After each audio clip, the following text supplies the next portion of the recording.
Hello there. Welcome back to another episode of Star Wars in a Galaxy, watching all the Star Wars we can get our hands on. I'm Eli. I'm Jacob. And today we have another great episode of Star Wars in a Galaxy, watching all the Star Wars we can get our hands on. Episode 178 of Star Wars in a Galaxy. Season 22, episode 3.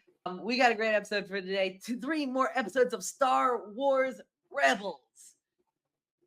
Brothers of the Broken Horn. Wings of the Master, and man, I almost forgot that third episode's title, Blood Sisters. 3 great episodes, a bunch of great character development, a bunch of great characters in Star Wars Rebels that we're gonna be talking about. One pretty much for each. We're really getting into the nuts and bolts of this season. Those really like the Siege of Mandalore, not the Siege of Mandalore, the Siege of Lothal rather. And the Lost Commanders, I feel like, were really the big bangs of this season. And now we're starting to settle into a bit more of an episodic format, which is not necessarily bad, by the way. There are some really great moments in all 3 of these episodes.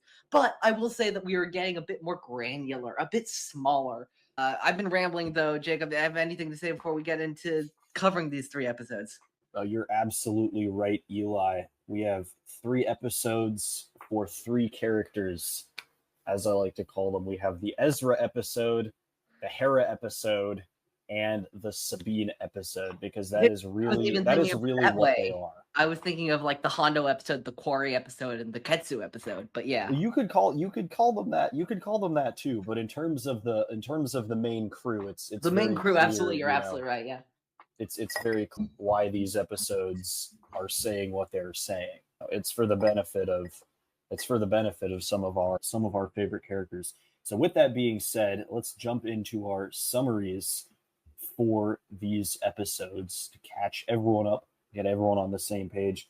In Brothers of the Broken Horn, we kick things off as usual for season 2 on Garel. Ezra settling to Garel.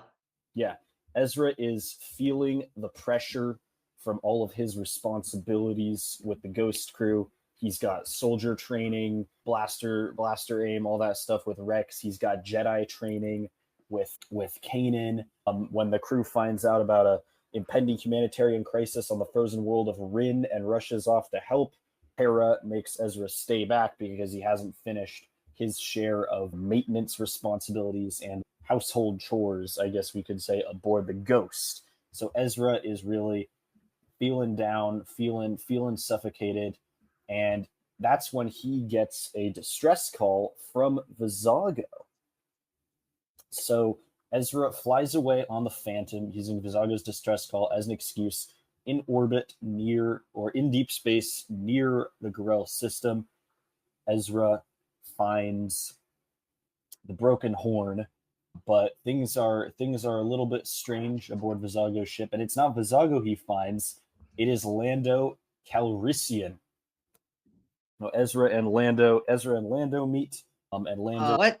Sorry, Ezra and Lando. Sorry, there's so many names, so many scoundrel names in this episode. No, Ezra pretending to be Lando Calrissian to preserve his own identity, introduces himself to Hondo Ohnaka, and Hondo ends up cutting a deal with Ezra to help him move some power generators, and smuggle them, and move some power generators and sell them in exchange for Ezra getting a cut of the power generators.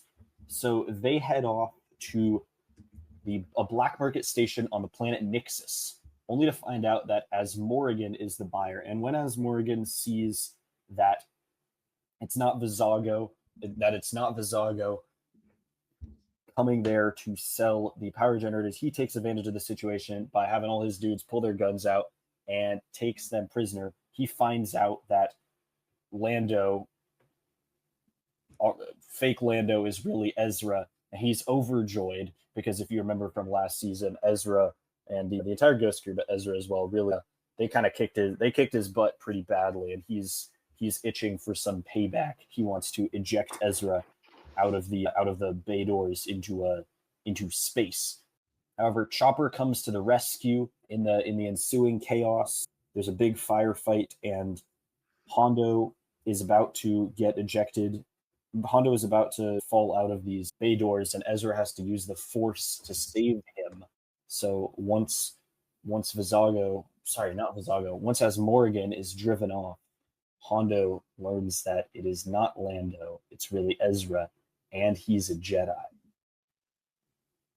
Now, back on board the Broken Horn, Ezra discovers as Morrigan in the brig, and as Morrigan sets the record straight, saying no, he didn't lose the ship in a gambling match in a game of sabacc, but he was taken advantage of and betrayed by Hondo.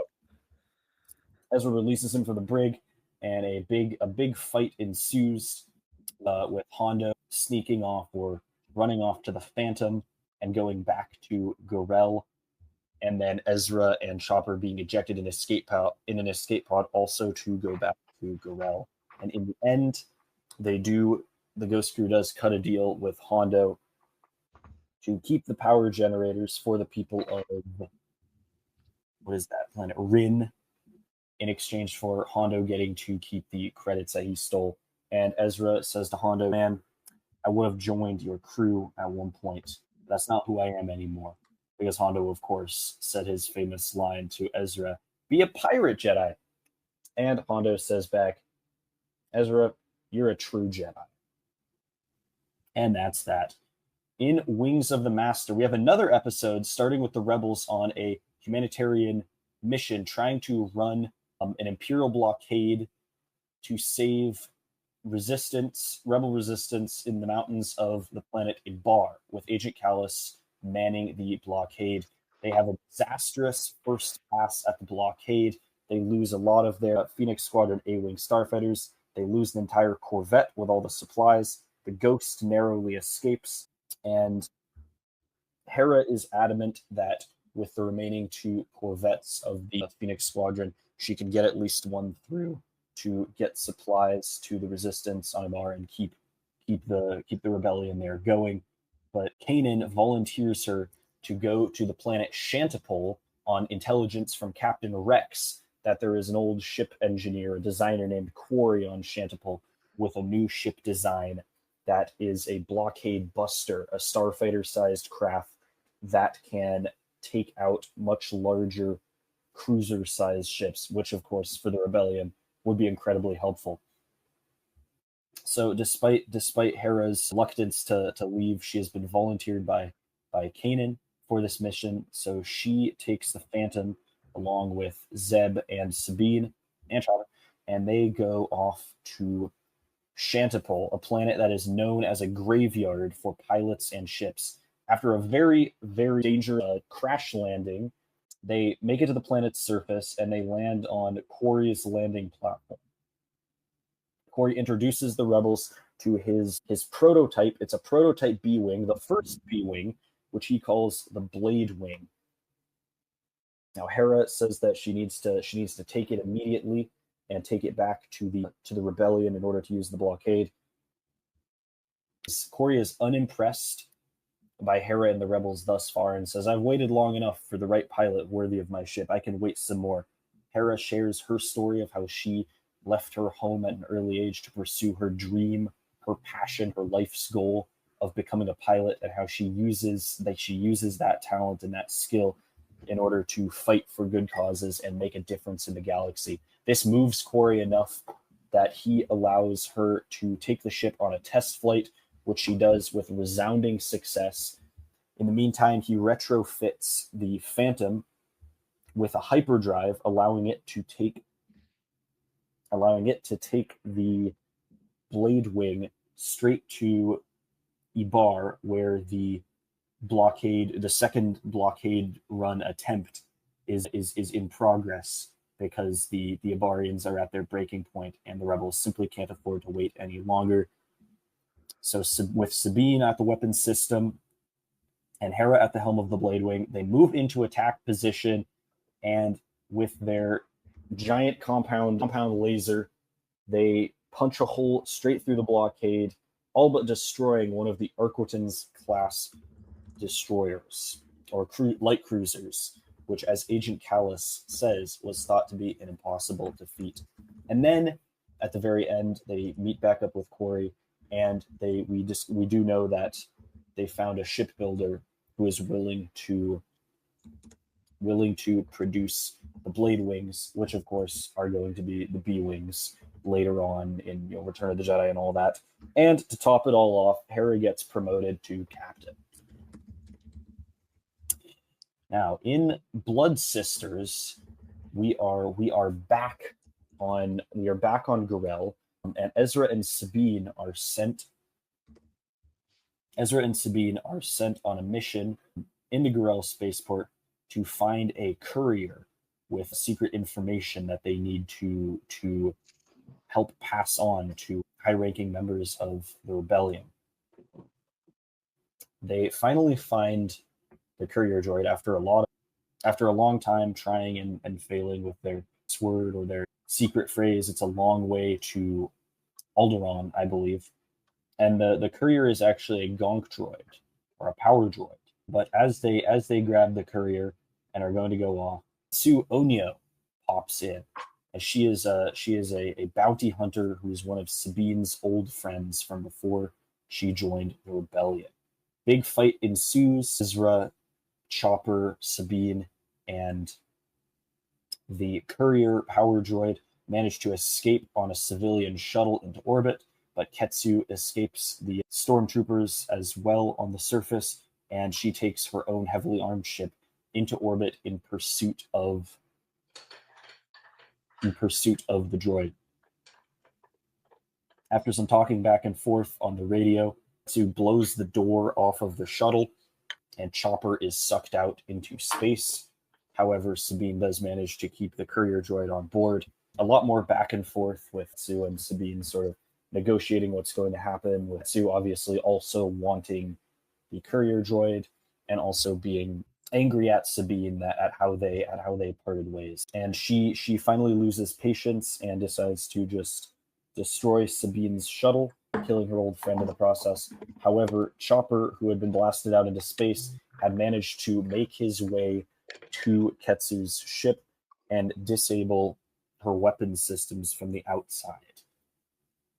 However, that is when an Imperial cruiser shows up and demands that they be boarded because they are out of order in the wrong zone, as the Empire does. So Sabine and Ketsu dock their ships, and they are forced to work together once again and kind of temporarily reconcile their issues. They overload the reactor on the shuttle. However, during their escape to Ketsu's ship, Sabine is knocked unconscious, and Ketsu has to run back into the shuttle to get her old friend, at much risk to her own life, I might add. They do manage to escape. They bring the droid to Bail Organa's organization, and then they go back to Garel, with Sabine having made, while not recruited her to the cause, made peace with her old friend.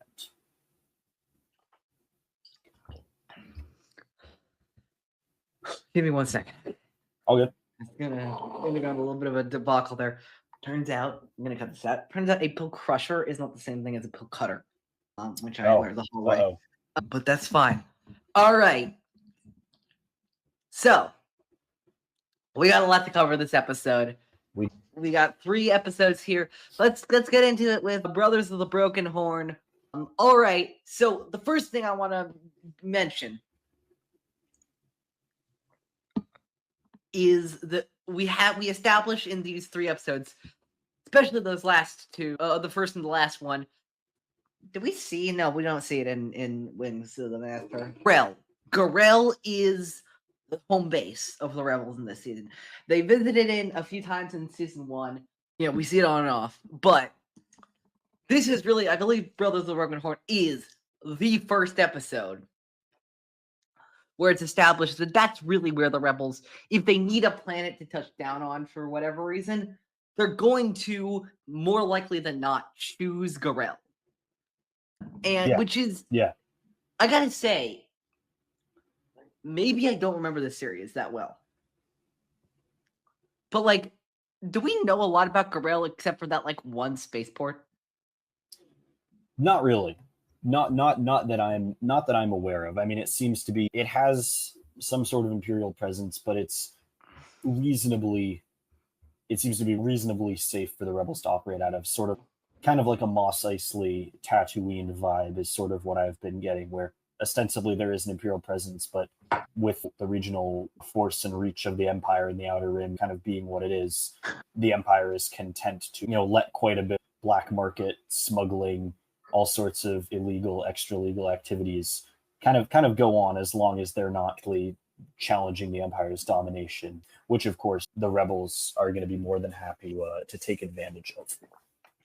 Yeah, I just had that revelation while I was thinking about it right now, which is like I remember when I was younger, I used to think of like, oh well, Lothal is the base planet for season 1, and Garel is the base planet for season 2. And really, that's not true. Lothal is so much more like Lothal is almost its own character in Rebels season 1, much like the Falcon is its own character in the original trilogy, and I'd argue even the sequel trilogy. And I'd say the Ghost is a character in just Rebels in general. Garel is a setting, and it is just kind of there. Lothal, we have the Lothcats, we have the people of Lothal, we have the people of Lothal's capital city, we have the people of Kothal, we have the people of Tarkin Town, we have the various wildlife, like the wolves, and I already mentioned the cats, and we know there's rats there. And, like, it's this whole personality. Garel is a place for things to happen. Yeah, this is just their temporary spot. It's not. Yeah. Like we said before, season 2 is where the rebels really sort of spread their wings and see the world, so to speak, going out and having all these swashbuckling adventures. Yeah. So it's not rooted. I guess that's why I got a little aggravated. I guess that's why I got a little aggravated at Garel, a little bit in Brother of the Broken Home, but especially in Blood Sisters, where it's just like most of the action in Blood Sisters takes place in the orbit of Garel, but they're not exploring. They're just, it's like the only thing that anyway, we'll talk about Blood Sisters, which again is there for the character development of the episode, but not actually a lot happens in that episode. I have my own issues with that episode, but we'll get into that when the time. And that's comes. Not. And again, if somebody made that critique normally, I would probably dismiss it because the episode is so much more than what happens in it. But with that being said, I'll say that there's some character development issues as well in that episode. And again, I'm not going to say that Blood Sisters is a bad episode. I don't even think it's the worst episode of these 3, honestly. But I think I'm realizing I have more issues with Blood Sisters than I realized. But anyway, back to Brothers of the Broken Horn. I did think it was worth talking about Garel as a setting, which I think I had held in a higher regard, just thinking back on it because of nostalgia. But and I'm not trying to shit on Garel or anything. I'm just trying to say I remember thinking it was all it was this I remember thinking it was equal to Lothal when it's really not even close. Yeah, totally different, absolutely. Yeah, so we begin the episode with Rex and Kanan, which really, let's be brutally honest with this. I'm not saying Ezra doesn't make some mistakes in this episode, but this episode's kind of Rex and Kanan's fault. I don't really see this as it being anyone's. I don't really see anyone as being at fault for this episode. I think this is just sort of Ezra feeling the pressure and feeling the responsibility. Yeah. I don't necessarily think that that's any wrongdoing. I'm not saying it's anybody's doing it wrong. We're in this Star Wars paradigm of 14-year-olds and 16-year-olds and teenagers, go off into battle, get head trauma and go through all sorts of traumatic events. And if that's the sort of paradigm that we're in, I don't see Rex or Kanan as being particularly hard on Ezra. It's not about them being hard on Ezra. Not about them being hard on Ezra. It's about the fact that they cannot get along with each other. Oh yeah, well let me rephrase that. I don't think it's either of them individually being hard on them. It's that no. By having their own agendas and by not being willing to compromise and sort of put they're sort of putting Ezra's own well-being and development on the They're back using burner Ezra a as a little bit of a bit pawn between the two for of their them. own sort of egos and what they think is they think is best. I don't think I will it's say because they that. were putting too much responsibility on Ezra. I think it was because they're putting Ezra's responsibilities in conflict with each other, which is inevitably not going to end well. Yeah, no, I do not think that they were giving Ezra too much. I think, here's the thing. I do not think Ezra was being given too much to do like he thought. The problem was that it was all happening at the same time.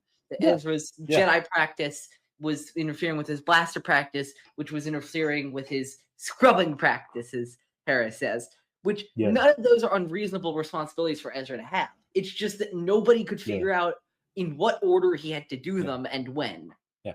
But I mean, but also it's not really, that's not what this is really about. Like, this is sort of, in this case, this is what's kind of pushing Ezra over their edge to kind of feel pretty pissed off a little bit. So he has an attitude in this episode. Yeah. Begins, and I'm not saying Ezra's talking back, snapping.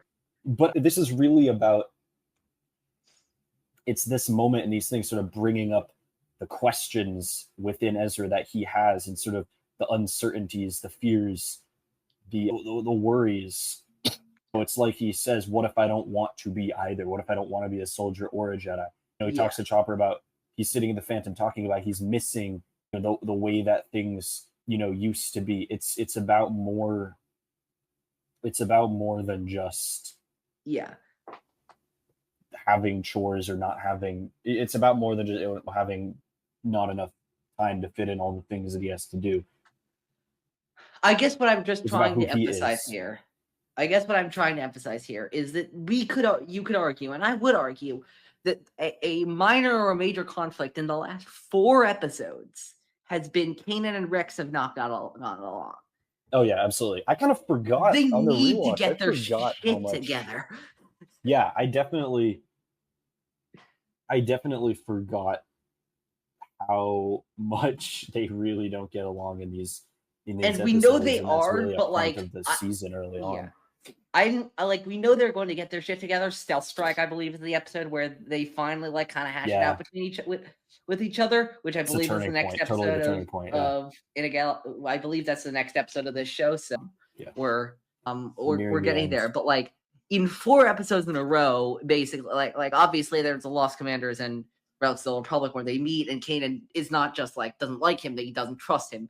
But in these last 2, like always 2, Ezra goes with them just to get away from the 2 of them. Yeah, this is like not the first time that this has happened either. Yeah, he's like, I just need to get out. I just need to get out. Which again, I'm not saying that Ezra's not a little brat sometimes. He is, but like, let's consider what exactly is making him do this. It's the same thing both times. With these 2 men who are both older than him, acting like children.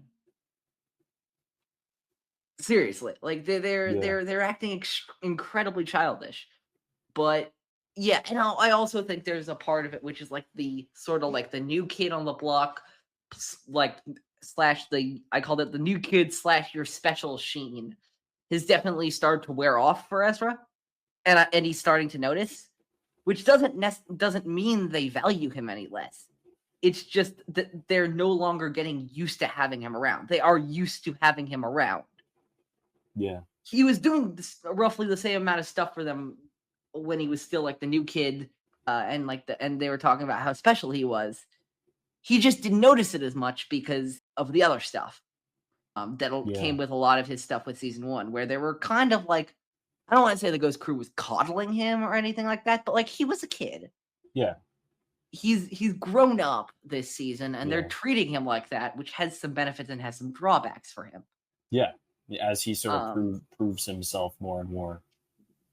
Yeah, he has more and more responsibilities. Yeah, but anyway, so Ezra gets ticked off and goes looking for trouble. Which this episode I feel like is Ezra discovering the hard way Yoda's lesson to Luke in one of Yoda's many lessons to Luke in Empire. Adventure, excitement, a Jedi craves not these things. Because when a Jedi does crave these things, we get an episode like Brothers of the fucking Broken Horn. Yeah. where Absolutely. Ezra where Ezra gets into a mess that he objectively does not need to get into. This episode, as much as I was blaming Kanan and Rex, I was blaming Kanan and Rex for inadvertently inspiring Ezra to make the bad choice he makes. But let's be clear, that bad choice that he makes is still Ezra's bad choice. He says to Chopper, "No, I am not running away from my problems. I'm simply helping someone with their problems." And it's not that he's wrong, and he's right, and he's also wrong. He's not wrong that he's helping somebody else with their problems, and that can be a good way to distract from your own problems. However, his problem is that he's annoyed, but he actually has other things to do. He's just not doing because fuck those other things. Yeah, I mean, he knows. That's the thing about this episode. Is like Ezra kind of knows that he knows that he's being a goober, and he doesn't care. Yeah, he's kind of regressing a little bit in this episode. And ultimately, I feel like he can get away with being a goober in this episode because others are bigger goobers than he is. But that doesn't subtract from the fact that he still made some dumb moves. I mean, this is just him. He's just experimenting with.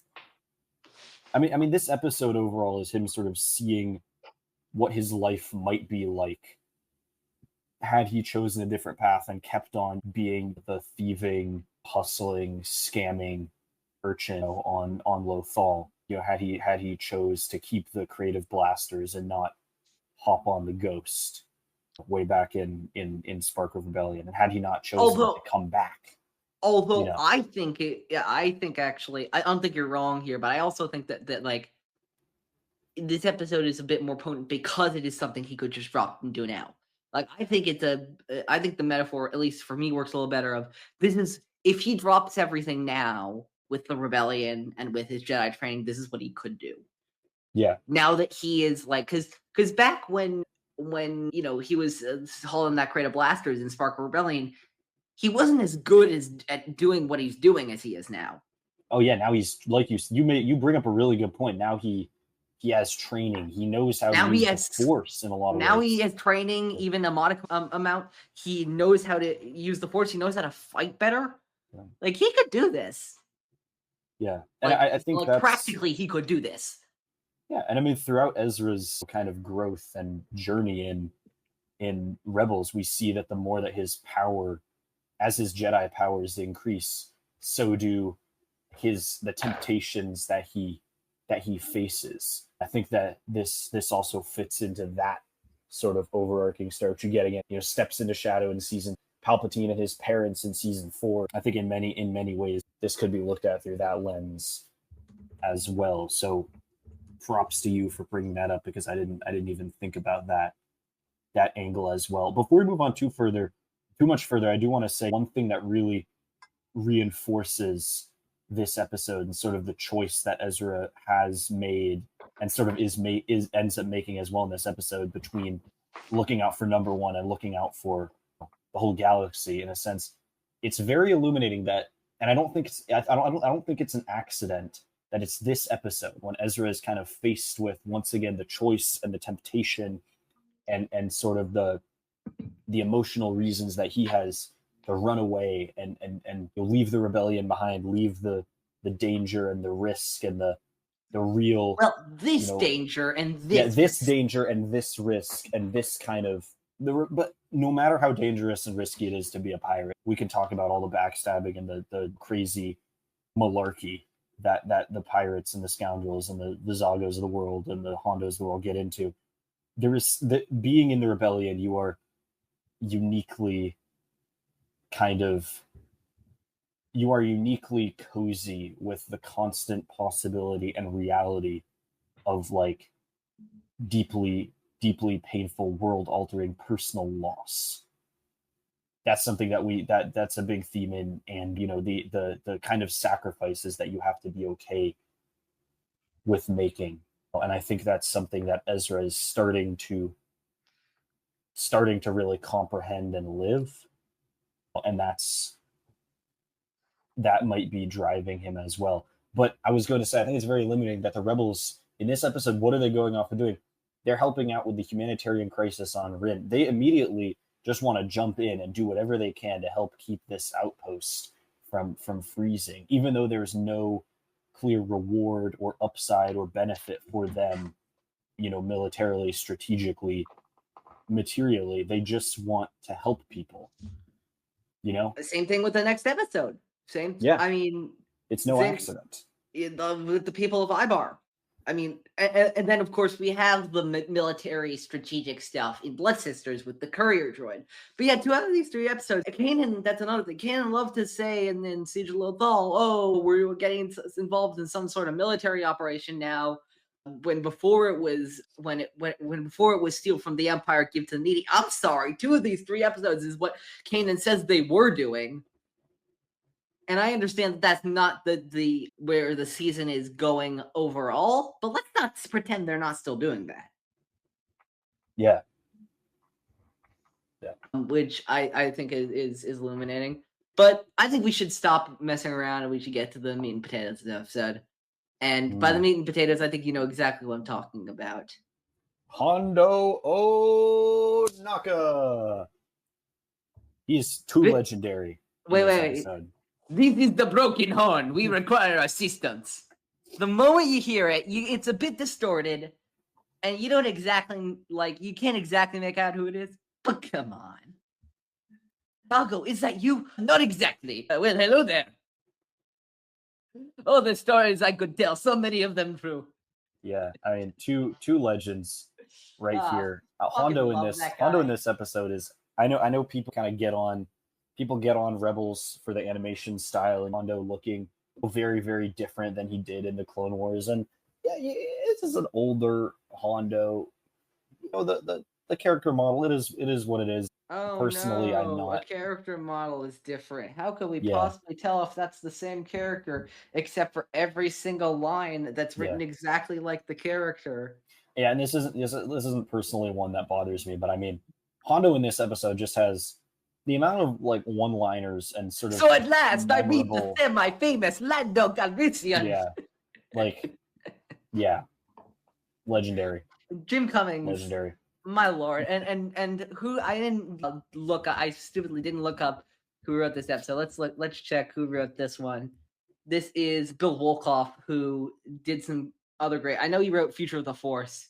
He wrote Brothers of the Broken Horn, which I think is the weakest of the 3 he wrote this season. Brothers of the Broken Horn, The Future of the Force, and The Call. Those are some really good episodes. The Call is the Fergil episode, which I think is very good. And then Future of the Force is where Ahsoka hands the 5th brother and 7th sisters asses to them. Yeah, the Future of the Force might be my favorite non-beginning or finale episode, not including Siege of Lothal and not including maybe even over Siege of Lothal. I don't know. That one. It's up there with the greats of this season. It's up there with the greats of this season. But then Wolkoff writes this, which I'll talk about. I think he is probably my least favorite episode this season so far. But even saying that, it's I don't think this episode's bad. Certainly compared to Idiot's Array, which is the scoundrel-focused episode of last season, it's so much better than that one. Yeah, I don't even think Idiot's Array was that bad, but this one's definitely better than that for sure. Although most of that, I believe, is due to Hondo, honestly. Just something like, the way you strike a bargain reminds me of a great pirate I know. Me! Yeah, Hondo's never not going to be entertaining.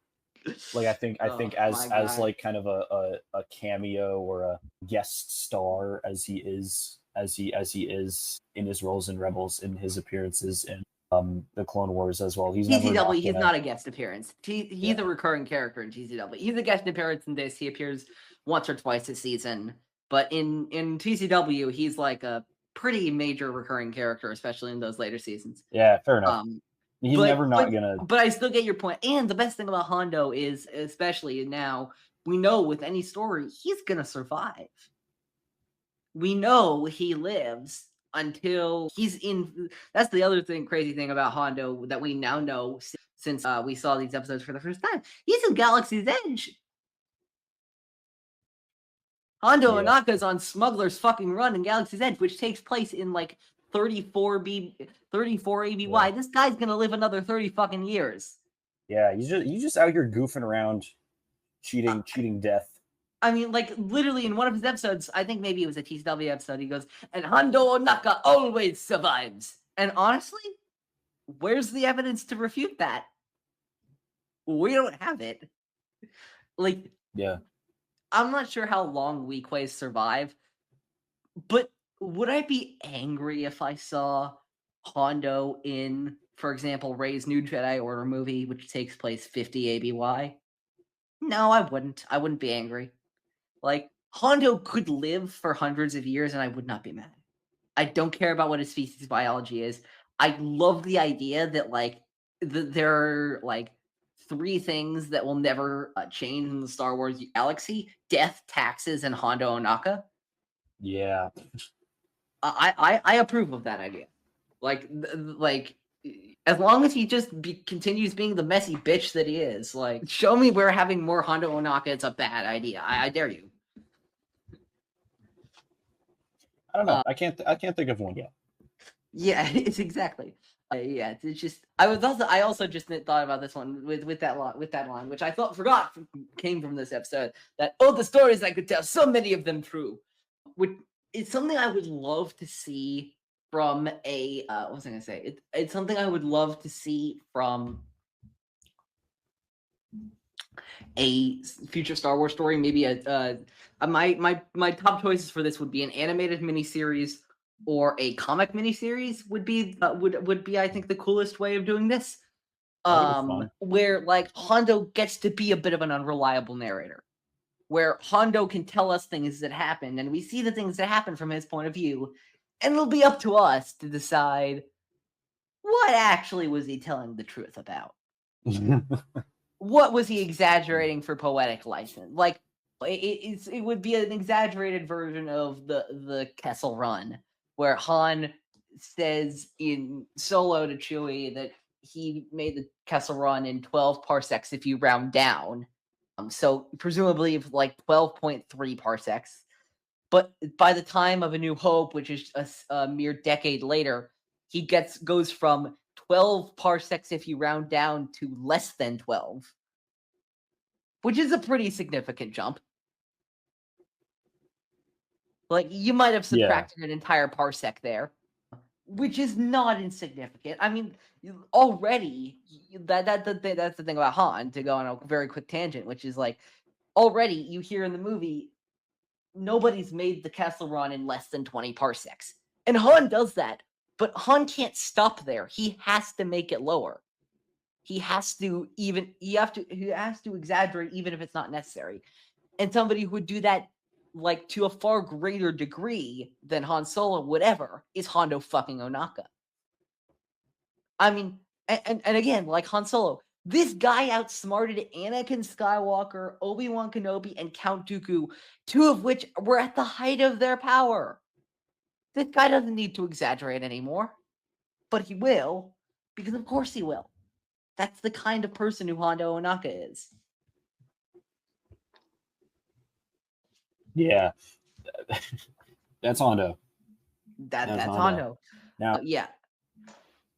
We're not quite done with seems like all the scoundrels are coming out to play in this episode, because of course once Ezra and Hondo strike the deal that Ezra will help Hondo move these generators in exchange for a cut of the product, we find out that they're selling them to Az Morgan, who we last saw on Nando's farm. Being a pig, yes. Being a pig, yes, that's correct. Yeah. And he other than the, like, pig-like Jablogian species he already is, but I digress. Yeah, being a pig figuratively and literally. Dealing with pigs as well. Sorry, go ahead. Yeah, absolutely. And I mean, I don't know. What do you think about Az Morgan? I feel like he kind of, in my memory, he was more of a threat or sort of a monkey wrench to Ezra's plans in this episode. But he pretty much just takes them prisoner, and then immediately Chopper just comes in, pushing the cart, creates enough chaos to just everything unravels for him. Yeah, I never think of Whereas as Morgan as pretty a quickly. huge threat for the rebels. He's an annoyance at most, honestly. Sometimes can get a little dicey with him, but I honestly don't take him incredibly seriously just because he's an incredibly unserious person to me. I mean, I shouldn't say that because he's a slaver and shit, but like, I guess when I don't mean like he's not like, I'm not saying what he's dealing with is unserious. I'm saying that he is not a very effectual person. Like, he's not incredibly good at what he does, so I'd be afraid of him. I'd be more afraid of him if like we ever saw him really getting things done and like really like doing some damage. But like, definitely, yeah, we haven't. I agree with you. Well said. Yeah, we just haven't. Yeah, no, I just want to go back for a few things, which is that of course we're on, as Jacob, as you mentioned in your summary, we're on this cool planet Nixus. We have this spaceport that's like on the top, at the top of the planet on this mountain of ice, but like unlike a lot of planets where the sky is the actual sky, it doesn't seem like they have an actual like established atmosphere the way a lot of other Star Wars terrestrial planets do. So you still have there's like some sort of above, some sort of dwarf planet or something. Which I just think that's incredibly cool. I think it's an incredibly cool design, and I'd love to see more of Nixus. I think we do actually. I think we see it in another episode of Rebels. Setting. I mean, but like, I just mean outside of Rebels. But yeah. Also, I don't know who wrote. I mean, Bill Woolcock wrote it. I'd like, but I'm sure like writers' rooms and all that kind of stuff. But I don't know who wrote this Johnny Carson-esque joke of "I don't deal with washed-up old relics." Come now, let's leave your wife out of this. Bro, Hondo. That came out of absolutely nowhere, even for Hondo, and I fucking love it. Dude, the fact that he lives to be however the hell old he is in Galaxy's Edge, the Flight of the Falcon, when he's being held at gunpoint by like notorious gangsters and pulling out lines like that. And like, says, and gives basically a "your wife is ugly" joke is incredible. Yeah. But also, like, yeah, this maybe this shows us that even in universe, no one takes as Morgan seriously. Like maybe he's just not that. Maybe he's just not that guy. Maybe we've kind of been led to believe that he's a bit of a big deal because of his appearance in season 1, but maybe he's just not. He's just not the guy. Here's the thing. Not at all. As Morgan, I don't think is a serious person, but Hondo Ohnaka is the ultimate unserious person. Oh, absolutely, yeah. At least by this point. TCW Hondo is very serious. I mean, he's cracking jokes while he's taking captives that he should have legitimately should not be able to take. Like how he captured Anakin, Ahsoka, Dooku, Obi-Wan, and others during and like we're selling all those weapons. Yeah, like he was really Hondo was getting shit done in the Clone Wars. Now he's goofy Uncle Hondo. He was moving differently, dare I say it, in the Clone Wars. And now he is absolutely the goofy old uncle. So. Yeah, now he has the one now his biggest weapon is those one-liners, honestly. He's been relegated to grill duty at the family barbecue. He's been relegated. And honestly, I think we can see exactly why how that happened, which is a line that we skipped, but I wanted to come back to, which is, and I remember going into this episode forgetting if they mentioned this, but Ezra was talking about all the stuff he's lost to the Empire, and Hondo just casually goes, "I lost my whole crew thanks to the Empire," which, if you think about it, Hondo had a whole criminal empire on Florum. He practically owned the fucking planet of Florum. He had it all and lost it. Like he really. And now he's here on had to steal a not even like minor drug, not drug, a minor. Like he had to steal not even a minor crime lord's freighter just to like do anything. I mean, this guy is not Hondo is not the same man he was 15 years ago. Yeah, he's looking to bounce back, I think. Yeah. Or maybe just retire comfortably. Yeah. But I'm like really interested to see, obviously the place that I think is most likely to see it in the near future is Shadow Lord. What happened? We I know guess the we'll Empire find out. came after him, and he lost his entire crew and presumably Florum. But like, actually, what happened? What happened to the Ohnaka gang? Like, why did the Empire? Like, the Empire has much better things to do than go after Hondo fucking Ohnaka. Yeah. They just do. They have much better things to do. Why him? When him? What happened to his fucking? What happened to Fifth Muck Muck? If I had to say, I had to like concentrate my brain on saying who's his fucking Kawaki monkey lizard. What happened to that guy? What happened to all of his like little cronies? The one guy, I think the one guy who was his former second in command, but then betrayed him to Maul. I think he was killed in Revival, wasn't he? I think he was killed in Revival. But still, my point stands. What happened to Hondo Ohnaka? That's a story I'd love to have told. Oh, absolutely. Yeah. Again, I'll just say that I'm just looking through my notes. As Morgan, the most threatening he gets is when he tries to airlock Hondo, and that doesn't even work. And even that is what was I gonna say? Is tagged by the really funny, I'm rich, I'm dead. Oh yeah. It's so fucking funny. Oh, Hondo. Yeah. And then Ezra comes up with the Force. I mean, he totally, as Ezra does, at this point, willing to save, just about anyone.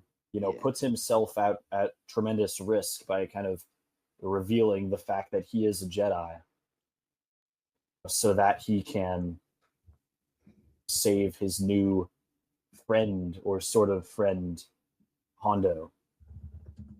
And I mean, this is an extreme example. I don't think most Jedi or any Jedi would just let Hondo die in that situation. But this is very characteristic, I think, of the Ezra that we've come to know and love in the past. Yeah. Season and a half. I also want to talk about. Sorry, I want to go back a little bit to talk about the incredible sequence of as Morgan checking out the crates and being like, "Hey, okay, 1, 2, 3, 4. Where's the 5th crate?" And Hondo goes, "The droid has the 5th crate." And then and as Morgan, acting like as anybody would, is like, "What fucking droid are you talking about?" And let's go to a live. Let's go to Jacob. I want to go to a live reenactment of what Chopper does moments later. Okay. Usually do. Ready, guys? And that's our reenactment of what Chopper does that exact second. Yeah, I mean, for all the talk about what a serial killer Chopper actually is and his kill count, this is the one time I think we see him, but maybe the first time we see him holding guns, and he doesn't kill anyone with the guns. No, but he looks really fucking threatening. I love absolutely. The image. It's ridiculous. Rolling around on that one little tricycle wheel, chasing as Morgan with like a gun in each claw. That moment, I wrote in my notes. I said, I don't know what Chopper just warbled to as Morgan before he charged him with 2 blasters, but in my mind, it's being this is a DL-18, the most powerful blaster rifle this side of the Outer Rim, and will blow your head clean off. You got to ask yourself a question: do I feel lucky? Well, do you, punk? I'm making.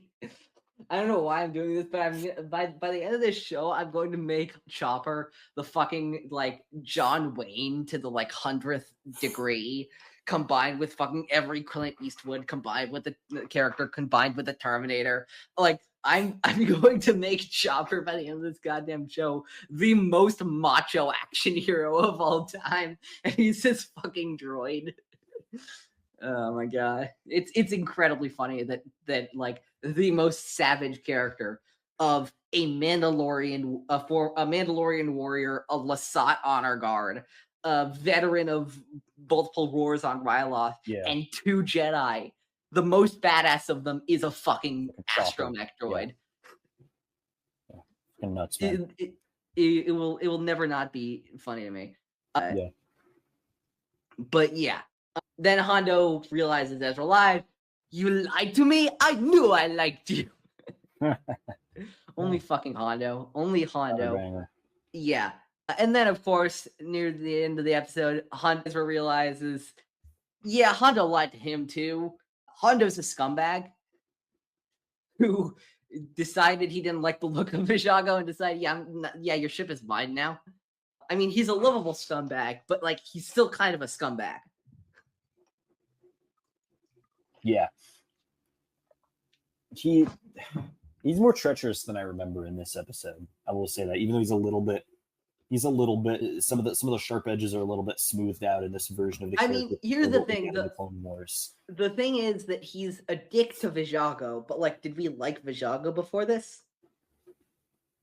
I don't know. I feel like Vizago was like chaotic neutral. Vizago wasn't horrible. No, but I never really we never really were given a cause to exactly like him. He gave the rebels stuff that they needed, but that's because they paid him. It wasn't like their relationship was very good. I mean, it was there was no animosity, but it wasn't like they liked meeting up with him.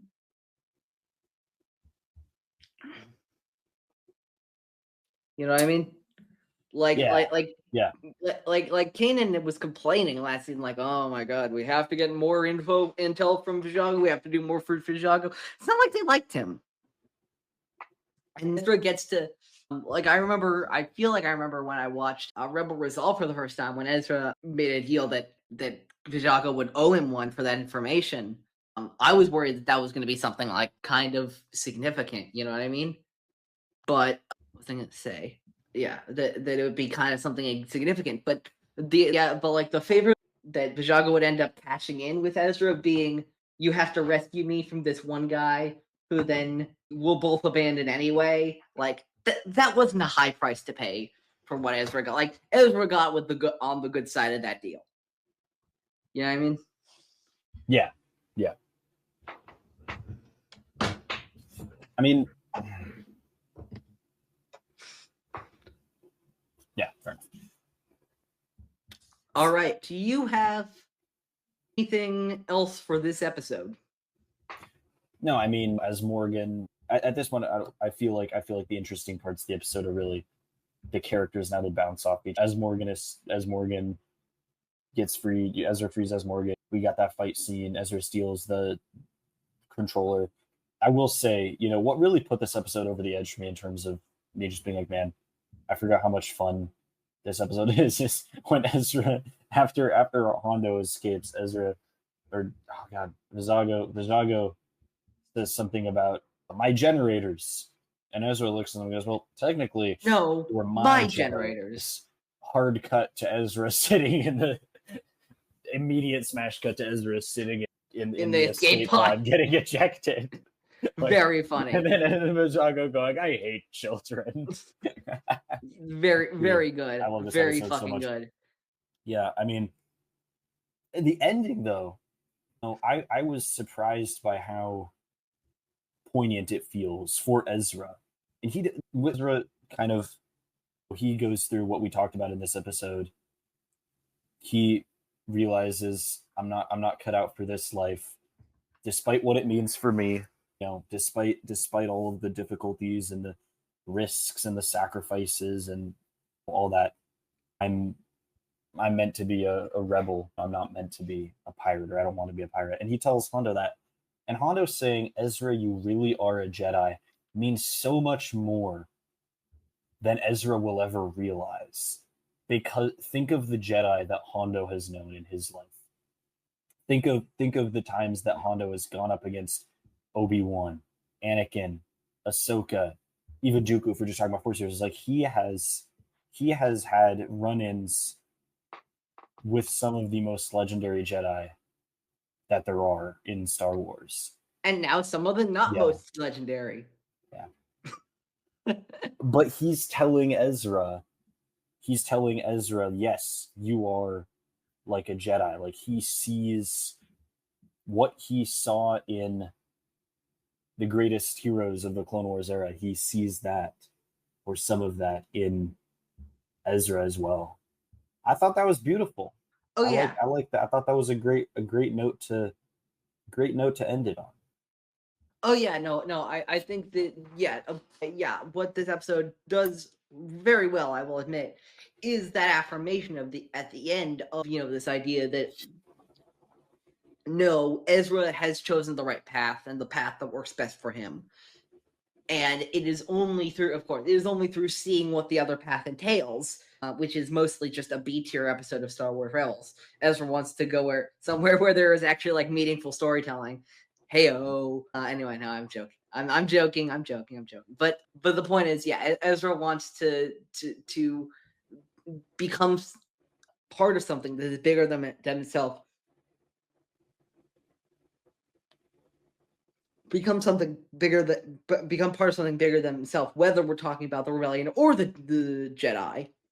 Both are about being selfless, and the life that Hondo and as Morgan and Vizago lead are about being selfish, and Ezra's no longer about that. And I think it's an important thing for him to affirm, not only for him to be affirmed by, but to affirm to himself, because I don't think he was necessarily ever tempted this episode. Very much this was like he made a bad choice, but like Ezra only said to Hondo he'd be interested in becoming a pirate Jedi, as Hondo says, to get him off his back. Like, he never seemed like he was seriously considering running away from the Ghost Crew. Even when he received the call from Vizago, it wasn't like I want to run away from this. Yeah. It was, oh, he might need our help, which is an inherently rebel, I think it was a bit of both, Jedi thing to do. What are you gonna say? I think it was a bit of both, given the context. But yeah, that was also Ezra being Ezra, being compassionate. Yeah. All right. You want to go on to Wings of the Master? Wings of the Master, trying to run a blockade on a bar to save the resistance there. Yeah, where do we start here? I think one thing that I like about this episode is this is Hera's episode in many ways, in terms of the main crew who we see grow or see a different side, see deeper into who they are. This is really all about Hera, but I love that we start off with Hera getting a little help from her friends, from more of the friends, Kanan in this instance. Kanan has the vision to see the bigger picture and to keep Hera from just trying again with the remaining ships. He knows it won't work. Hera really and Hera, if she took a step back, would know it wouldn't work either. Yeah, but she's really invested and really, really passionately wants this to succeed. And later in this episode, we see how she wants to help so badly that's kind of in this moment clouding her judgment.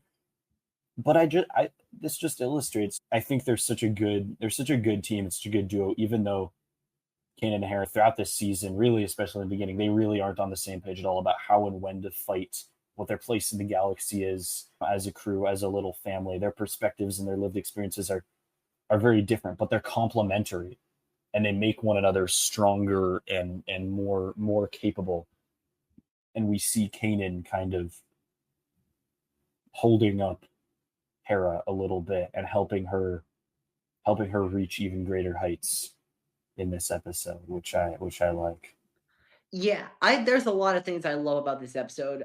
First, I do want to talk about something from Brothers of the Broken Horn and this episode, but like I missed about with Brothers of the Broken Horn. We usually talk about those cuts to titles, and we have with Brother of the Broken Horn, it's Ezra departing to see what this distress call is about, and with this is a pretty brutal loss. The first go around on Ibar. And I think both of them are really great. I think all three of these are actually really great cut to titles because immediately we're set with stakes. The first one is who's Ezra going after? What shenanigans are they gonna have for us in store? And the second one with Wings of the Master is, oh shit, the rebels are taking real losses. How the hell are they gonna recover from this? And as Adam Sandler says, are they ever going to financially recover from this? Yeah. But what I love about this episode from the beginning is the rebel fleet. This is a fleet now. We're not just talking about the Ghost and the Phantom. No. We have numbers. I mean, not a lot of numbers, but this is a squadron, at least. There's stuff going on. The rebellion is building up.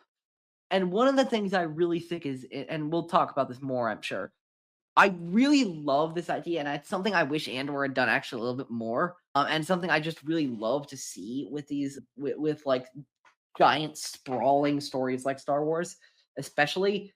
I love these, like I'd love to see I'd love to see those smaller stories. I'd love to see like even like day by day stories and stuff like that. Like, what happens in this episode? They get a ship.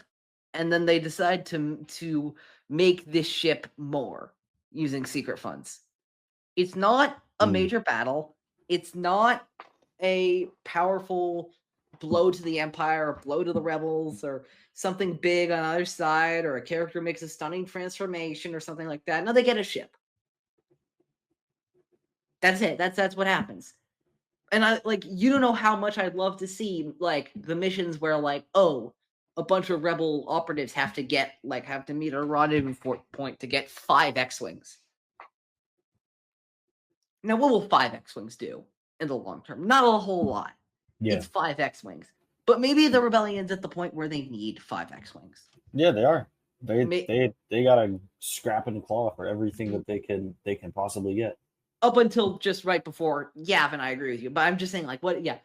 I'm just like saying in this case, like, not even related to the Ghost Crew. Like, what if these specific rebel operatives in this cell need 5 X-Wings at the moment? Really need 5 X-Wings at the moment? What are they going to do with those 5 X-Wings? You know, like all that kind of stuff.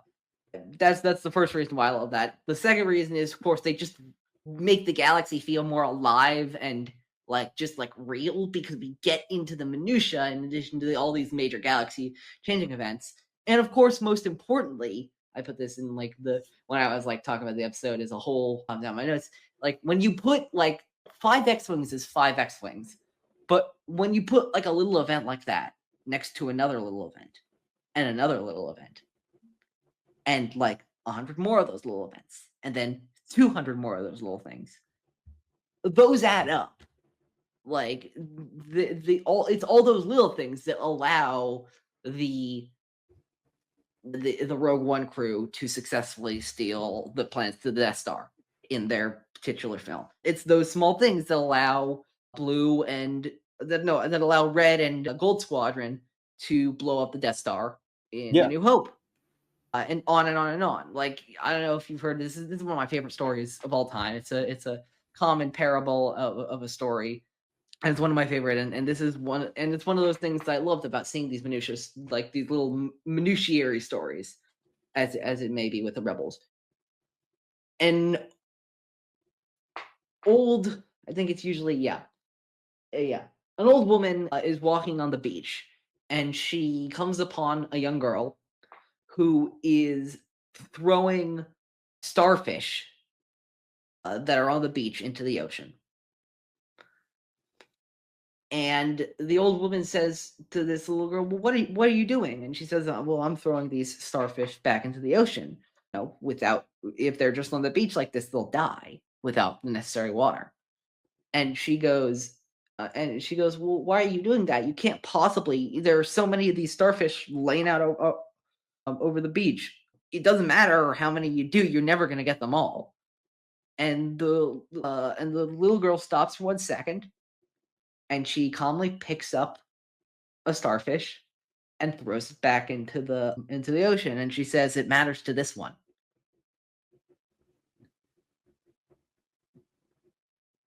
And ultimately, that's the story to me of the rebellion and similar movements in our real world, but also in the Star Wars galaxy. Sure, does getting the relief systems, the relief to the people of Ibar, change anything about the state of the galactic war going on with the rebellion and the Empire? No, it doesn't. But it sure matters to the people of Ibar, because without it, they will starve. Give me a second, sorry. That's why Hera. That's why they have to go with later in the episode, as like when they do. Kanan says we're going ahead with it anyway because they're at their breaking point. Yeah, there's no other option. I mean, I'm. This is so random, but I'm being reminded kind of this of one in the Rebel hand, one of those handbook of the handbook series. I think fucking there's a love note. That book. Yeah, there's a note. Amazing series of books, by the way. I wish they were all still canon. The Rebel one is the only canon one. Yeah. That's the first canon one. Yeah. Now in the Rebel handbook, or maybe the Imperial Empire one came first. I can't remember, but the Imperial one's Legends. Oh, really? The Imperial one's Legends. The Rebel one's canon. Wow, I didn't know that. Okay, interesting. So, actually, I'm thinking about what's in that book. That makes sense. I think there's a moment in which Luke Skywalker in one of the notes. Yeah, there you go. You got it. You got it right there. I've got it back at my house, which I am not at the moment. A little orange book, a lot of fun. Love all those handbooks. Love all those handbooks very much. But there's one of those little annotations where Luke says somehow making decisions is always easier when we outmanned, outnumbered, and on the run, and we were just doing what we had to do to survive, or something to that effect. And this is absolutely an example of that. I love the fact that Kanan as well is just ready to go in and fly the Ghost himself. He's just like, yeah, we got to do this. I'm going to take care of business. I know I'm not the pilot here, but I'm going to do what I have to. I'm going to do what I have to do. Yeah, no, and I was just flipping through this, and page 15 of this book, not that far into the book, and look who appears. Page 15. See. Sorry, I'm trying to position it to the camera. Is making this very difficult. Yeah. Give me a second. Let me turn it. Oh, wait. You can see it now, Jacob. Look who's on page 15 of this book. Oh. Wait, sorry. Our favorite little family of rebels. There they are. I think this is them in season 3 because Kanan's blind. Sabine has different hair, and Ezra's hair is cut. I think that's Adelon. But yeah. Oh yeah, it was a communique from Ahsoka to General Draven. That's cool. From Rogue One, and maybe another show that's connected to it that I won't spoil, in case Jacob hasn't watched it yet. Anyway, yeah. But the point is, Wings of the Master is such a small episode, but that's its greatest strength. Is that it's just about the B-Wing, and that's what makes it special. One of the other great things about this episode, and I say this loving both of these characters, is the fact that Kanan and Ezra are off screen for most of it. We have spent so much time with Kanan and Ezra, and they're great. They're both great characters, and the Jedi are an incredibly important part of Star Wars. Will be the first person to argue that. But Hera and Sabine and Zeb all have important parts to play that have nothing to do with the Force at this point, at least. Yeah. We know Sabine will later, but she doesn't until Ahsoka. And to have them an episode focused on Hera as a lead, with Sabine and Zeb as supporting characters, with nothing about the Force, and still have it be as meaningful and as focused of an episode is incredibly important, and just deepens this episode in an incredibly important way. Yeah, what was I gonna say? Yeah. Let's see. Do you have anything else general to say before we get to it? Get to what? Just the general thing with Quarrie and stuff like that. I mean, very exciting landing. What kind of engineer chooses Shantipole as their base of operations. The answer to that. Yeah. I mean, I love Quarrie in this episode. I think that this charming little Mon Calamari that kind of it challenges Hera to articulate and sort of clarify why she's fighting this fight and why she has made the difficult choice to leave her family behind, which we'll get into more in a couple of episodes of the show. Also, Zeb calling him a carp,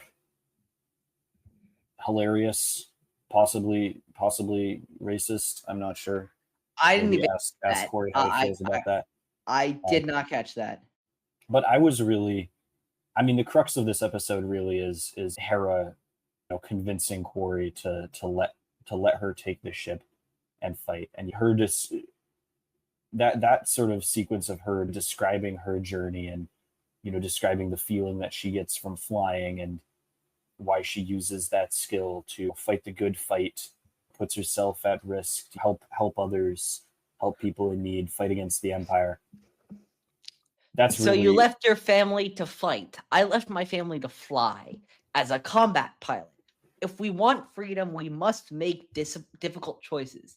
I chose to use my ability to fly to help others in need. I mean, there you go. That's the episode right there. It is so important that Hera is combining those two things. It is her ability to fly, and she is one of the best pilots in the galaxy. And combining it with her desire to help people, with her desire to free people from oppression, like the type that she had on Ryloth, both during the Clone Wars and during the reign of the Empire. And that, in essence, is why I think Hera is one of the best rebel leaders. She recognizes the need to fight and fight directly much quicker than somebody like Mon Mothma, who I adore, by the way. I love Mon Mothma. She's a great character. And more directly than somebody like Bail, who I love. But she's also compassionate, and she cares about helping people, not just getting rid of the system, which is not a subtweet towards Saw Gerrera and Luthen Rael, except for if it is. I can't believe you're putting those two people in the same bin. I can't believe that you've decided that Luthen Rael is the bad guy in this scenario. But I'm not saying he's the bad guy. I'm not saying he's the bad guy. I'm saying that he, and again, I'm not saying that Saw and Luthen are the exact same. They're not. But I do think that they can sometimes both, but especially Saw, but Luthen can do this too, lose the force through the trees a little bit, where they can sometimes forget exactly why the Empire needs to go. Besides, it's evil and it's bad and it's oppressing people. But the idea, like they, it's not that. I shouldn't say that. It's that they know the Empire needs to go, but they don't understand what needs to happen afterwards. Luthen says as much. He said, I burn my life for a sunrise I know I will not see.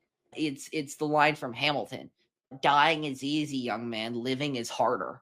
It is easy enough to give your life to destroy something. It is exponentially harder to give your life to create something. And that is ultimately what Hera wants. Hera, like a lot of people in the modern rebel movement, your Mons, your Leias, wants to destroy the Empire, to make a new republic in its place.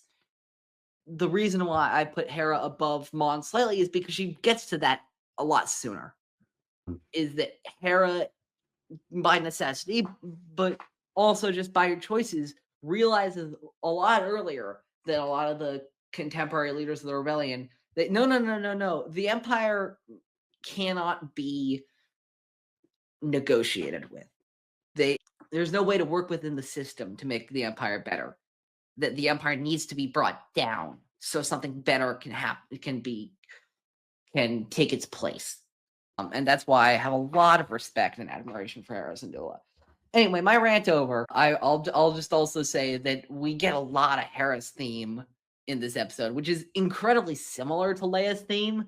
It starts with that da da da da, which is that what is that, the minor sixth interval right there, but it is different. But and even if it goes from for me to music nerd geek out a little bit right now, goes to from that major 1 chord to that minor 4 chord. It goes to some different places though, which I think is really great to like show how Hera shares a lot of the DNA of how she fights and what she fights for with a lot of those contemporary rebel leaders, but she still has her own way of doing things. She still has her own beliefs and her own passions and her own preferences for how and when to fight. Yeah, definitely.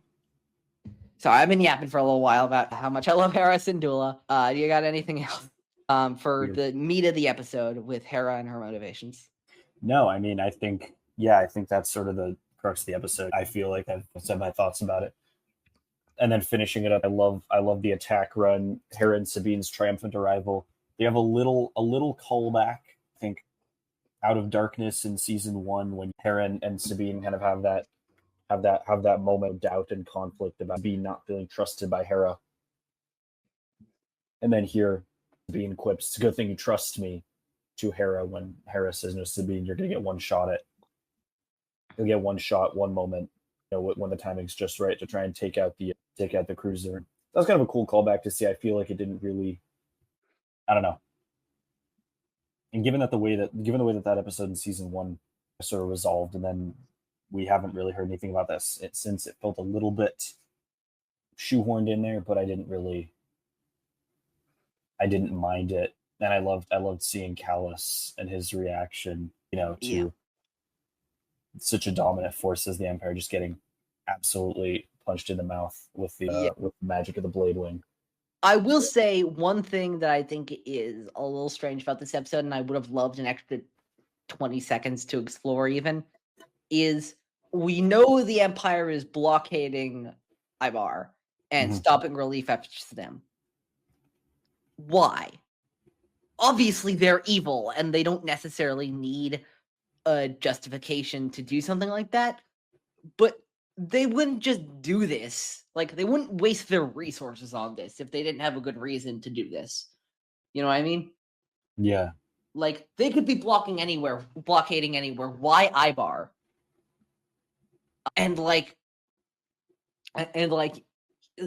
I'll give David Oyelowo credit for this, because I think he makes up for some of the a little bit vague writing, which I think all 3 of these episodes suffer from a little bit sometimes, where it's like Callus had that such gleeful cruelty about letting these people suffer. He's like, we're not going to let a single bit of aid through. We're going to make these fuckers starve, which is believable when he says it, but it's also like, okay, why do you want these fuckers to starve? Yeah.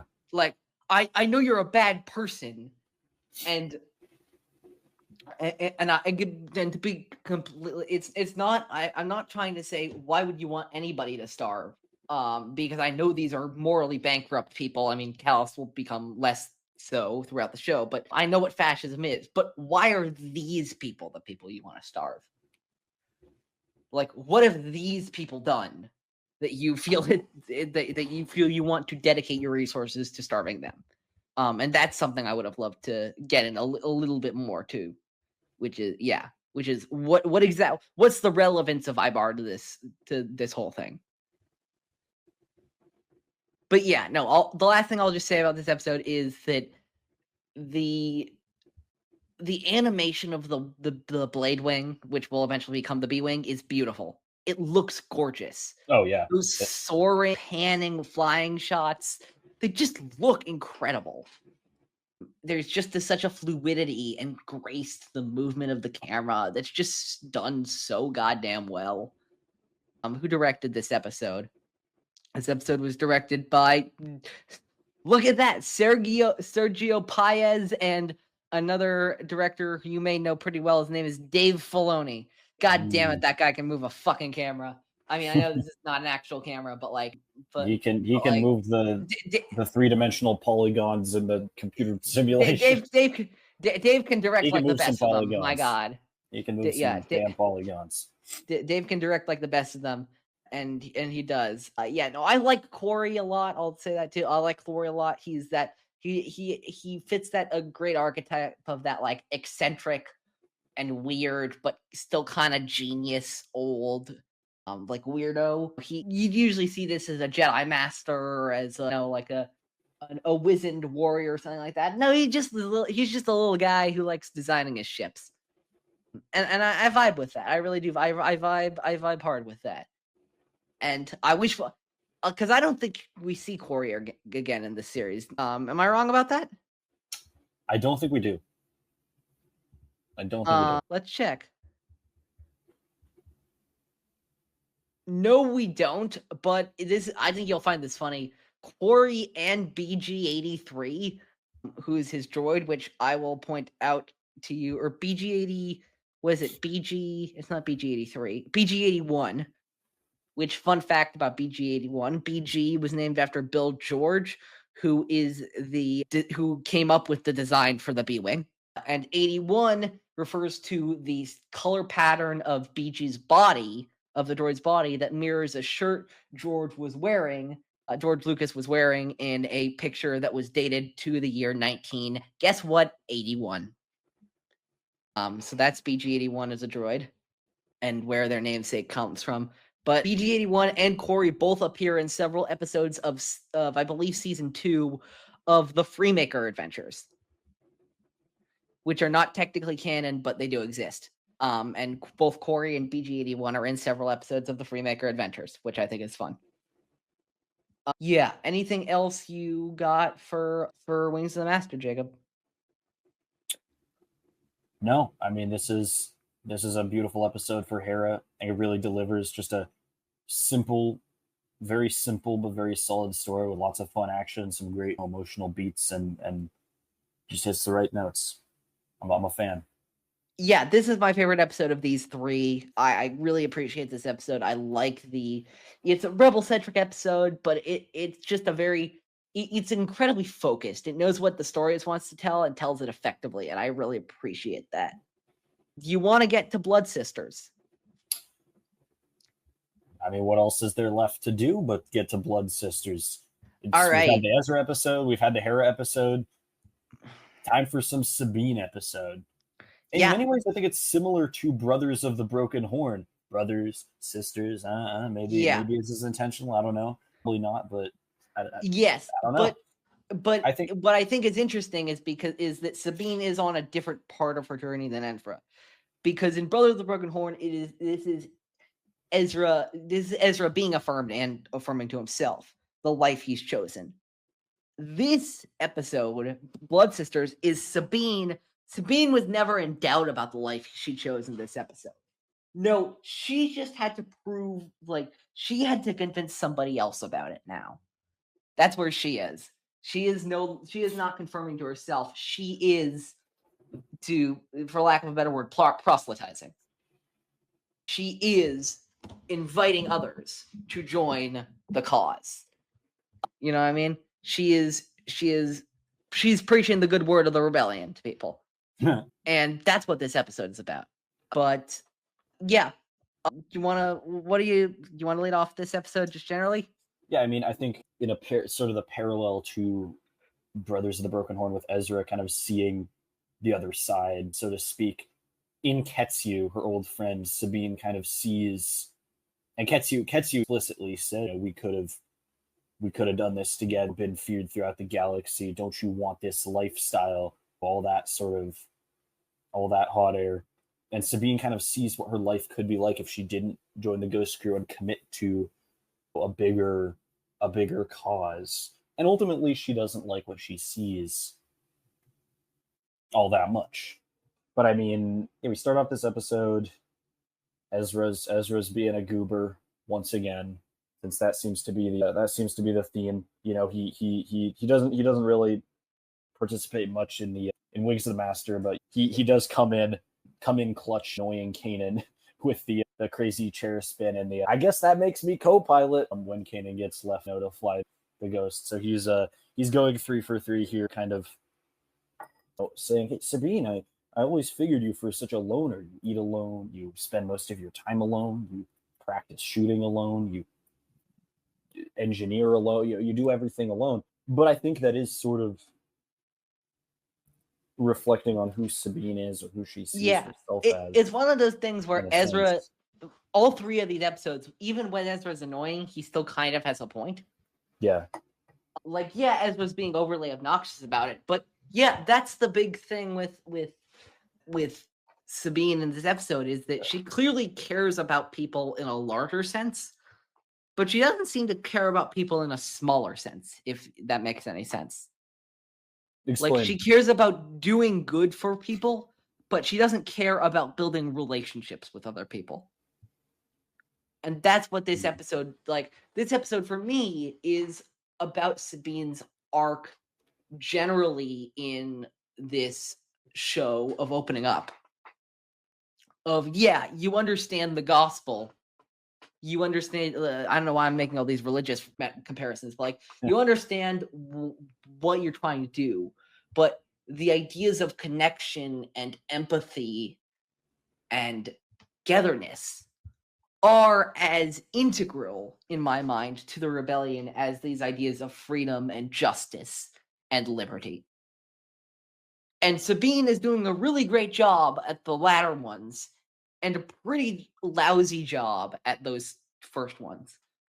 And sure, that's the kind of person that she is. She's had some really traumatic past experiences that make her distrustful of people. Obviously, what happened with Ketsu is one of those experiences. We can go back even further, what we'll find out in season 3 about exactly what happened with her and her family. Yeah. And I think that is what makes her so distrustful of people. Yeah. But part of her arc in this show is learning to grow beyond that. Is learning that to understand the complicated reasons why people make the decisions often bad in her life that they have. And learning to grow beyond that, and learning to forgive people, and learning to make amends with people. And sometimes she doesn't. Sometimes people are assholes, and sometimes she doesn't. Like, she never makes an offering of peace to slime like fucking Gar Saxon. But, you know, she does get her family back. Ursa and Tristan. Yeah. And her father. Ketsu is a little bit of a mixed bag. She's kind of like with that Hondo territory where they're kind of doing their own thing, but sometimes they help with rebel stuff. But she definitely does that with Fen Rao, who we'll get to in a few episodes. When we meet Fen Rao, he's trying to kill them. But he becomes one of the most important allies of the Ghost Crew when he helps them and the Wren clan liberate Mandalore. Yeah. And that's partly because of Sabine. It's because of the Ghost Crew, but nobody on the Ghost Crew could understand Fen Rao as much as Sabine Wren could, just because of the Mandalorian factor. And so I credit a lot of Fen Rao's redemption to Sabine Wren. And I think a lot of that starts, at least in this show, starts here.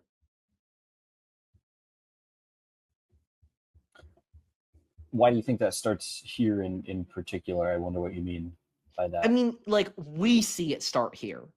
I'm not saying it wasn't already starting. I'm saying the first, I think this is one of the first big character development episodes for Sabine. We get out of darkness in season 1, but even that's more of an affirmation that Sabine knows that she's fighting for the right things.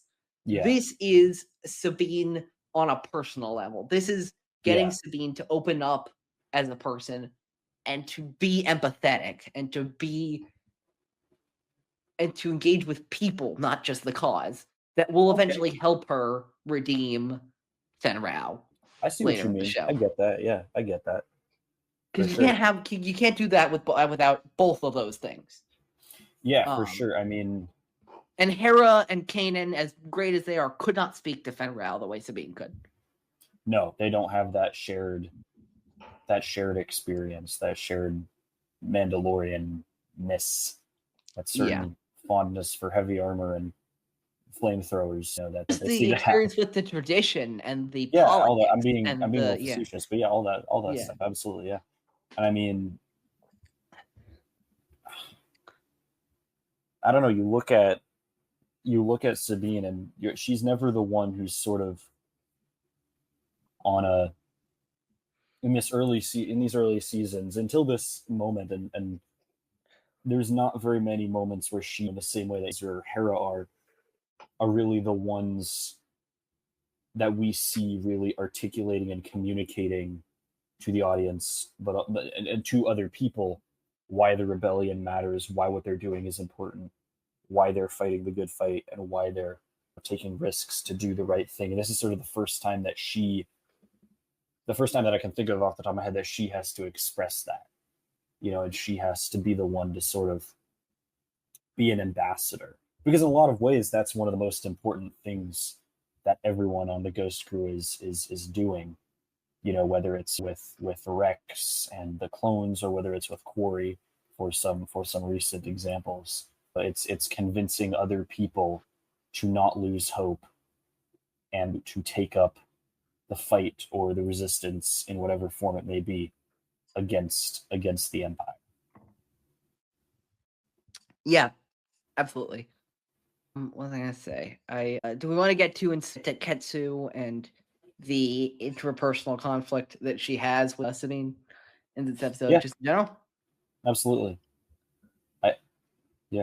So before we get to that, I just want to make one quick note of there is, I think, the funniest part of this episode, and there is a very, very humorous part of this episode to me, which is Ezra and Sabine constantly saying different inflections and different intonations of "It's a long way to Alderaan." It's a long way to Alderaan.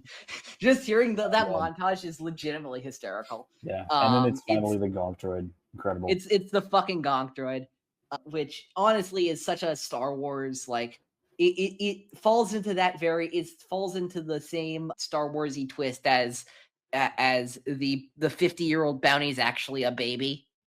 Yeah. Like it's such a Star Wars thing to be like, oh yeah, it's the thing you least expect to be a fucking courier. My favorite part of the one is that blonde-haired woman. I don't know if you caught that Sabine says it's a long way to Alderaan, and she's like, "What the fuck are you talking about?" And then Ezra goes up with her to say the exact same thing, just slightly differently, and she's like, "Dude, are you crazy?" Yeah. That's my favorite one of all of them.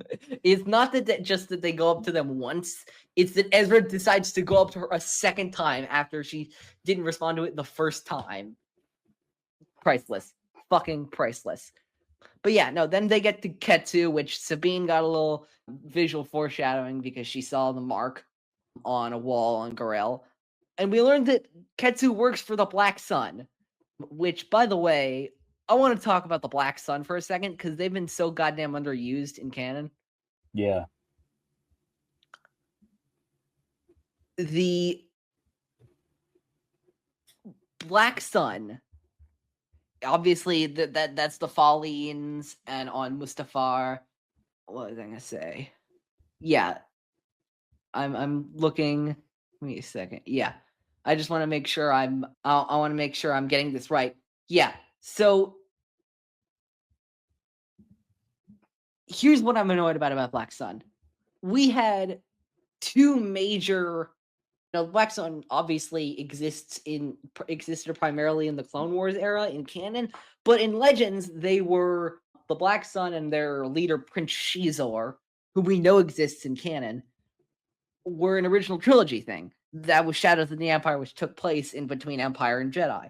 There are two pieces of media that focus heavily on the criminal underworld in that exact same period in canon: the Kira trilogy of Charles Soule comics.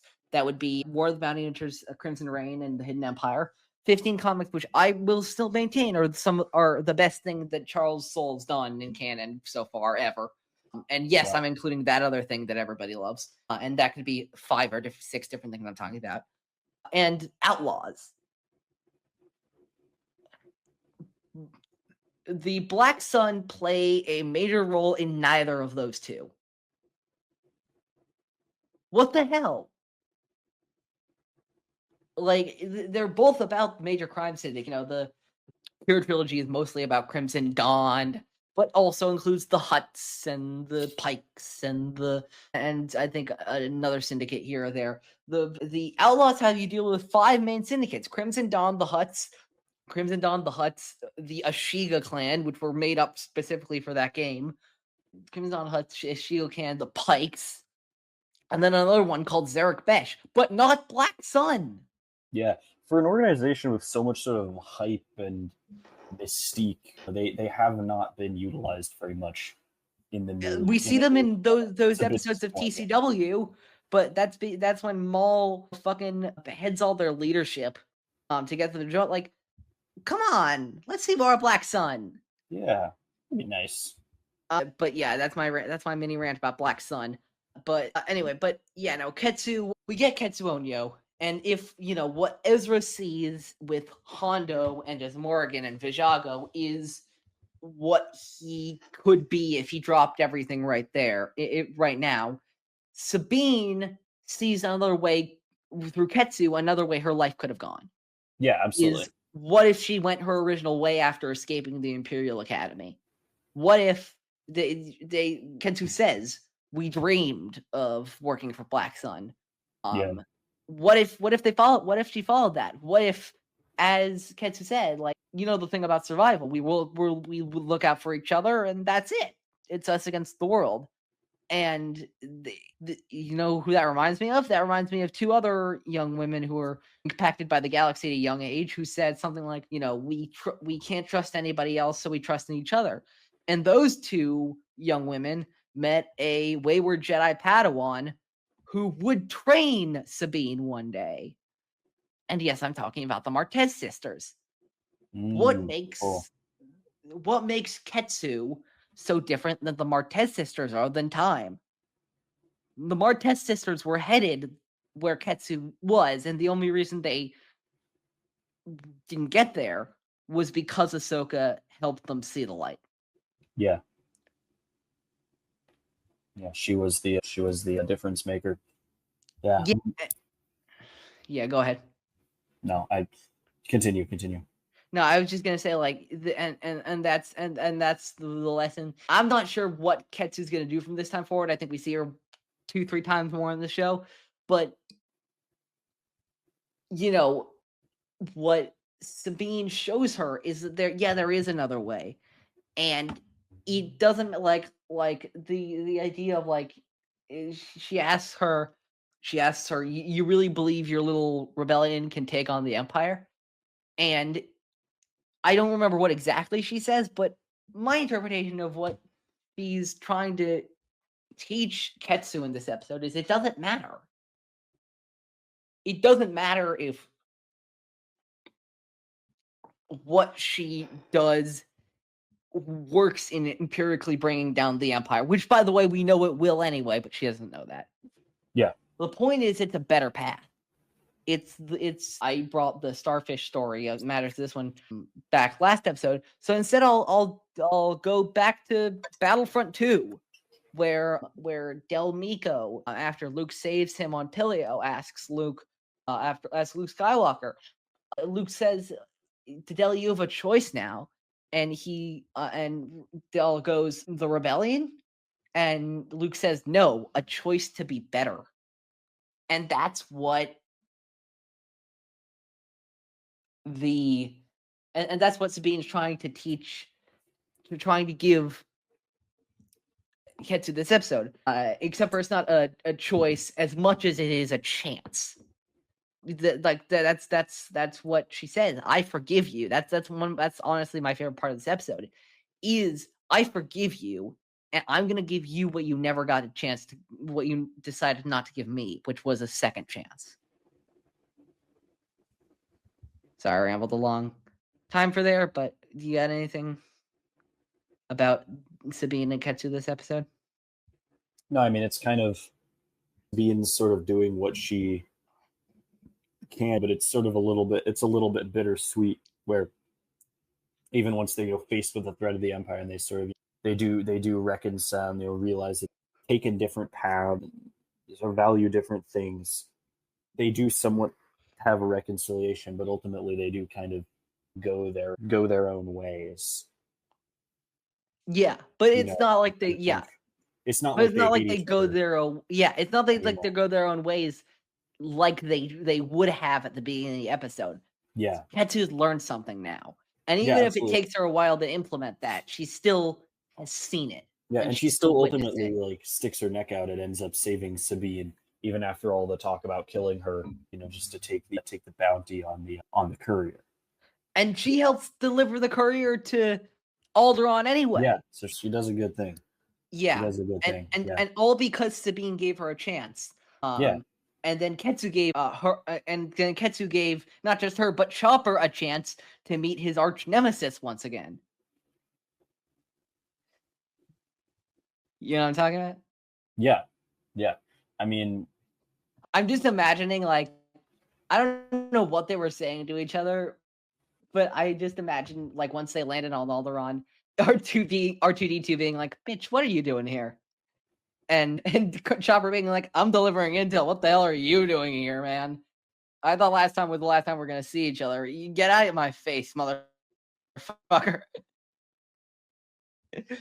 If there's one thing I love more than Chopper being an absolute menace, it's the idea of Chopper and R2 having the biggest feud of all time, despite technically supposed to be on the same side. yeah. I mean, I love how they have their little reunion, and it's just sort of them fighting over, much like droids in distress when they first Yeah, met. that's what it is. They're just fighting over Yeah. who can be the bigger menace as an astromech. That's all they care about as soon as they're in the same And in that, vicinity. and in that competition, it is my belief that Chopper will always win. And that's no diss to R2. In fact, that's more respect to R2, because R2 knows how to be a menace, but like is ultimately a good droid. Chopper, push comes to shove, is a good droid, but like you really have to push and shove him. R2 is a loyal little puppy.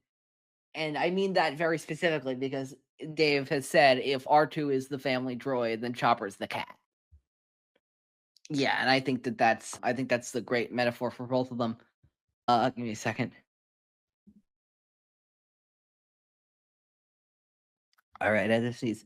Okay, yeah. What else do you got for this episode? Not much. I think that this was my least favorite of the 3 episodes that we watched today. I didn't find myself having a lot to say about it compared with Brothers of the Broken Horn and Wings of the Master. I will say, much like I do like what it does for Sabine, we sort of get that, we get more insight into who she is and kind of where she comes from, where she's coming from, and where she's going. And like Ezra, she has that moment affirming, although it's never really a crossroads the way that it feels a little bit like for Ezra at a certain moment with Hondo. It's just sort of, yeah. I will say that I think, like, I have, like, not a logistical issue, but, like, I think there were some more details that could have been provided to make this an even better episode, just like last one. And for me, it is not like we don't need a specific timeline or anything like that with this episode. We don't need, like, first this happened, then this happened. Like this happened, like, when I was 20 or something like that, or then this happened, like, a year and a half later. But, like, just a general, like, a clearer layout of exactly what happened between Sabine and Ketsu, I think would have made this clearer. Like, how did they meet in the academy? What was it like for them to decide to break out? Where did it all go wrong? Like, how did Sabine realize, oh, bounty hunting isn't the life for me? What, like, we heard that Ketsu left her for dead. What was that like? What was that situation like? How did that happen? Like, some of those other details, like, as to, like, the exact, like, ironing out of, and not in a plot way, just in an emotional way of what happened and why did it happen between the two of them, I think would have made this episode a little bit clearer. You might be right about that. I might be inclined to agree. I think it could have been, Yeah. not a terrible episode. No, it's not. I hoped it would be. Yeah. I personally think I like this episode a little bit better than Brothers of the Broken Horn, but I think both of them are the weaker episodes the weakest episodes that we've seen this season. Although, again, that's a pretty high bar because we've had Siege of Lothal followed by the 2 clone episodes, followed by Always 2 There Are. Yeah. All of which I think are Strong bangers. round opener. Yeah, strong round to open the season, absolutely. But yeah, no, let's see. Anything else for this? I'll just say that a couple other things. Actually, just this other thing, which is that Ketsu's ship is called the Shadowcaster. Which for somebody urging Sabine to like grow up and live in the real world, Sabine's ship is not the one with the edgiest Star Wars ship name I've heard in quite a while. Every Star Wars villain, even like anti-hero ship, has like just the most edgy over the top names. Got like, yeah, I don't know, the Shadow Slug, the Harbinger's Blade, the Crimson Edge. I don't even like, these are all basically real names. I don't, you know what I mean? Like, they're just so over the top. I kind of love it. It's but sometimes you're like, damn, chill out. You're doing too much right now. Yeah. Oh yeah, absolutely. What was I gonna say? Yeah. Anything else for this episode? I think that's it for me. All right. So I think I would rank these episodes: Wings of the Master 1, Blood Sisters 2, Broken Horn 3. I gather you're the same except for those bottom 2 flipped.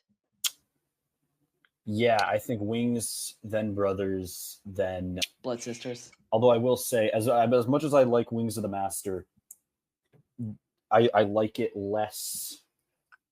I like it a little bit less overall, but just in relation to the other episodes of the season, I like it a little bit less than I did, when I was watching the show as it came out. And I think I'm appreciating or enjoying Brothers of the Broken Horn a little bit more this time around. Interesting. Yeah. But yeah, I think if that's it, then that's going to be it for this episode of Star Wars in the Galaxy. We're let's see. What am I going to say? Yeah, that's going to be it for this episode of In the Galaxy. Next week, I know this is going to shock you all. We're going to be doing more Star Wars Rebels. Let's check what episodes we got next week. Next week we have 2 episodes: Stealth Strike, which we already talked about this episode, and the aforementioned Future of the Force. Oh, actually, sorry. Never mind. I want to say that again. I'm going to say that again. Next week. Actually, no, I'm going to keep that in. We'll do that, actually. I'm going to switch some things around. We'll do that here, and then we'll do the special episode the other week. Okay, yeah. Stealth Strike and Future of the Force. We're very excited to cover those 2 episodes of Star Wars Rebels for episode 179 of Star Wars in the Galaxy. Until then, you can listen to us everywhere you listen to your podcast. You can find us on Blue Sky at inagalaxypod.bsky.social. You can find me everywhere at my Linktree, linktr.ee/_OGFan327. You can find us, I forgot about this, on Instagram at inagalaxypod. We hope you enjoyed the title match of Epic Confrontations, the team's title match, first ever. We will be as of recording, we're streaming it tomorrow. We hope you enjoy that, and we're hoping you enjoy Hyperspace, which the second Hyperspace Gauntlet will be on August 9th. 20 plus competitors, 1 winner in our second Epic Star Wars in the Galaxy Epic Confrontations trivia tournament. I think until next time, all there's left to say is may the Force be with you. Always. Always.